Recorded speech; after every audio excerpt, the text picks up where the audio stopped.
দেশের উন্নয়নে সবাই একসাথে কাজ করবে, সবাই আনন্দঘন পরিবেশে ঈদুল আজহা উদযাপন করতে পারবে। কোরবানির পরে পশুর চামড়াগুলো দেশের বাইরে চলে যায়, এটা যেমন না যেতে পারে। ঈদুল আজহাকে সামনে রেখে আমরা স্থানীয় প্রশাসন, জনগণ এবং বিজিবি একসাথে মাঠে কাজ করছি যাতে খামারিরা ক্ষতিগ্রস্ত না হয়।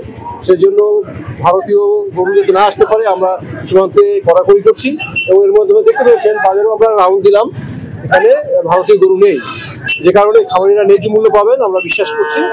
আর আমাদের পুশিংয়ের ব্যাপার যেটা আছে, সময় যাতে না হতে পারে সেজন্য আমরা যথাযথ ব্যবস্থা নিয়েছি, টহল জোরদার করা হয়েছে। এরকম আরেকটা বড় কাজ হচ্ছে গিয়ে কোরবানির পরে পশুর চামড়াগুলো দেশের বাইরে চলে যায়, এটা যেমন না যেতে পারে সেটার জন্য আপনারা আমাদের তথ্য দিবেন এবং আমরা দেশের উন্নয়নে সবাই একসাথে কাজ করব। আর এটা ওইটা না, কাপড় ধোয়ার একটাই সলিউশন, চাকা অল ইন ওয়ান।